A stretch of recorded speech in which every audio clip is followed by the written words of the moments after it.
Video ini aku buat khusus untuk kamu, sahabatku, yang saat ini sedang berjuang untuk bisa bekerja di Jepang.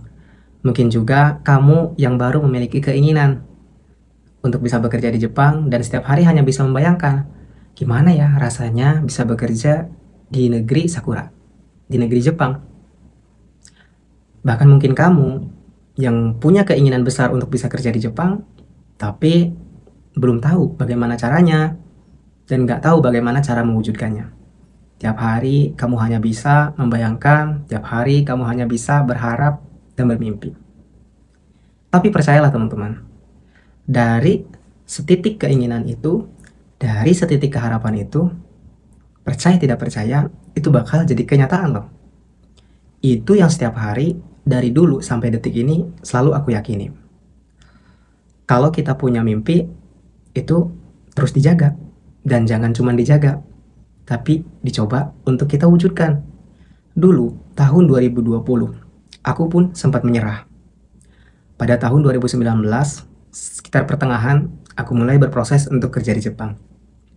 Tapi setelah setahun, tak kunjung juga berangkat ke Jepang. Karena kondisi keadaan dunia yang tidak memungkinkan. Banyak sekali ketidakpastian di masa-masa itu. Yang membuat aku pun frustasi. Dan aku berpikir kadang, apa jangan-jangan memang aku tidak ditakdirkan untuk bisa bekerja di negeri Jepang, gitu kan. Meskipun pada waktu itu proses sudah setengah jalan. Tapi aku tetap menjaga dan tetap percaya bahwa barangkali selangkah lagi sampai. Barangkali memang ini adalah proses yang harus aku jalani. Aku pun sempat mengalami masa-masa pengangguran. Masa-masa tidak punya uang, masa-masa tidak punya pekerjaan, masa-masa tidak punya teman. Sendiri, di rumah, hari-hari, stres, overthinking, hanya bisa melihat story-story orang lain yang membagikan, baik di WhatsApp, baik di sosial media lainnya. Teman-teman yang sudah bekerja, teman-teman yang sudah bisa beli ini, beli itu, teman-teman yang satu persatu bisa mencapai apa yang mereka inginkan. Tapi di situ aku selalu memegang satu kepercayaan bahwa hidup itu kadang seperti pertandingan sepak bola. Kadang-kadang Tuhan itu tidak memberikan gol di awal-awal babak pertama. Kadang-kadang Tuhan memberikan gol itu di akhir-akhir pertandingan. Jadi mungkin kita bisa saja di babak-babak pertama kita nol. Kita tidak mempunyai apa-apa. Tapi kalau kita terus berusaha dari awal babak pertama sampai menit-menit terakhir, kita tidak berhenti berjuang dan terus berharap dan terus berdoa, aku yakin, aku pikir pasti di akhir-akhir itu Tuhan memberikan gol. Pasti di detik-detik terakhir saat kita mau menyerah, di detik-detik terakhir saat kita sudah benar-benar capek dengan apa yang sudah kita usahakan tapi tidak kunjung terwujud, itu pasti Tuhan akan berikan. Dan itu yang selalu aku percaya sampai detik ini teman-teman. Dan kadang aku sering berpikir di hari-hari yang aku jalani saat ini pun, kalau dulu aku berhenti dan aku menyerah di masa-masa itu, mungkin sepertinya aku tidak akan menjalani hari-hari seperti yang saat ini. Dulu aku mempunyai mentalitas yang sangat buruk. Sangat-sangat buruk sebagai seorang anak muda yang berumur 20 tahun pada waktu itu. Aku punya mentalitas pecundang, bukan mentalitas pemenang. Dulu aku hanya bisa menyalahkan keadaan. Kenapa sih aku lahir dari keluarga yang tidak kaya? Kenapa sih aku lahir berbeda dengan orang-orang lain di sekitarku? Mereka yang memiliki privilege, mereka yang disupport besar oleh orang tuanya, mereka yang punya kesempatan lebih untuk bisa berkembang. Dan dulu selalu menyalahkan, kenapa kok hidupku seperti ini? Kenapa kok keadaanku seperti ini? Nah, itu adalah mentalitas pecundang yang aku miliki di 5 tahun yang lalu. Padahal harusnya kalau aku memiliki mental pemenang, pertanyaannya bukan mengapa aku begini, mengapa kok aku berbeda dengan orang lain. Justru pertanyaannya adalah apa yang bisa aku rubah dari kondisiku yang sekarang saat ini susah, dari kondisiku yang saat ini sekarang tidak baik menjadi lebih baik. Harusnya pertanyaan itu yang aku bawa di umur-umur waktu 20 tahun. Kalau saja aku memiliki mentalitas itu mungkin akan cukup berbeda juga.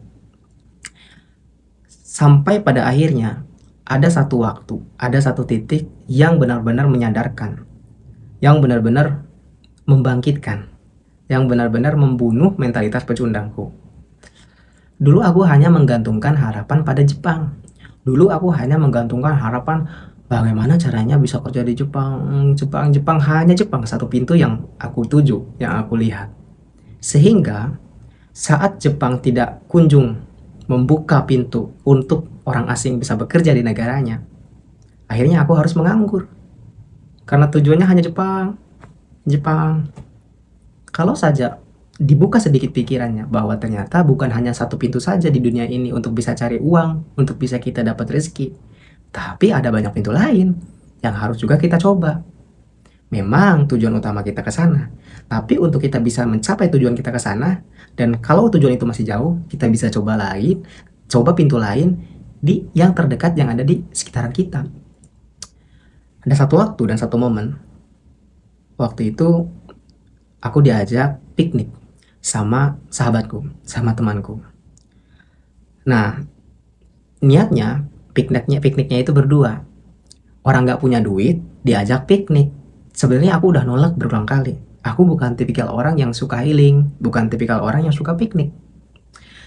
Tapi temanku itu karena dia itu pekerja keras, dia juga udah bekerja dan umurnya 5 tahun lebih tua daripada aku, lebih dewasa. Dia cuma pengen ada teman buat dia berlibur, buat dia healing. Jadi ngajak aku untuk menemani dia. Karena aku juga nggak enak ya, sudah diajak. Meskipun aku nggak punya uang sama sekali pada waktu itu. Ya sudah. Kata dia, udah pokoknya ikut aja. Kita jalan-jalan ke Bandung. Ya udah gitu. Nah, teman aku yang satu lagi, yang udah kerja juga, dia mau ikut juga. Tapi dia tidak ada temannya. Alhasil dia ngajak adik aku yang masih kecil, waktu itu masih SD. Diajaklah. Dan itu adalah momen dimana aku menjadi seorang kakak yang benar-benar kayak gagal. Aku aja diajak buat piknik, gak punya duit. Adikku juga diajak. Jadi kayak aku ini kakak beradik yang udah kayak beban gitu. Dan di situ benar-benar di tempat itunya dibayarin, karcis masuknya aku dibayarin, makannya pun aku dibayarin, adikku pun dibayarin. Itu dalam hati tuh bukan malah healing atau piknik yang benar-benar membuat fresh atau senang gembira. Itu sepanjang hari menangis dalam hati, teman-teman. Menangis sejadi-jadinya dalam hati, cuman aku bukan tipikal orang yang menunjukkan. Jadi hati menangis tapi wajah selalu tersenyum gitu. Wah, itu adalah momen dimana aku benar-benar merasa gagal menjadi seorang kakak. Dan juga merasa gagal menjadi seorang anak. Gitu. Aku kadang sering melihat ibu sama bapak tuh berantem. Gara-gara masalah ekonomi. Gara-gara masalah ya kekurangan ini, kekurangan itu, dan lain-lain. Dan di masa sudah lulus sekolah itulah ketika mendengar orang tua itu berantem masalah ekonomi, masalah uang jajan, uang, dan lain sebagainya. Itu bener-bener kayak rasanya tuh stres berat gitu. Kayak wah, nggak mau denger gitu. Kayak ih, kenapa kok saya begini, ih kenapa kok aku begini, kan gitu ya. Nah, disitu aku selalu nangis setiap malam, nangis gitu kan. Terus berpikir ya, ini aku harus keluar, ini aku harus bener-bener jangan terus ada di kondisi kayak gini, nggak bisa itu gitu. Nah, akhirnya aku memiliki sebuah alasan, satu, yaitu aku harus jadi anak yang bisa menyelesaikan masalah ekonomi di keluargaku. Dah, nggak ada lain. Kemudian aku juga harus bisa jadi kakak yang menjadi teladan untuk adik. Itu, teman-teman. Karena di masa itu, adikku pun mungkin ngelihat aku tuh nggak bangga. Ngelihat aku pun mungkin dia kayak, ih abangku ya gitu. Abangku nggak kerja, nggak ini. Jadi dia malah lebih deket sama tetangga, sama teman-teman yang lain yang sudah bekerja. Tapi memang itu faktanya, harus seperti itu. Memang semua seperti itu. Aku tidak bisa menyalahkan siapapun gitu, karena aku harus menyalahkan diriku sendiri, gitu, teman-teman. Hingga pada akhirnya aku menemukan titik di mana aku benar-benar menyalahkan diriku sendiri. Semua yang terjadi di hidupku ini, hidupku susah, hidupku sulit, hari-hariku tidak punya uang, bahkan dalam 1 tahun aku mungkin tidak pernah menghasilkan uang. Ada 1 tahun mungkin, tahun 2020 itu aku tidak bekerja dan aku tidak menghasilkan uang.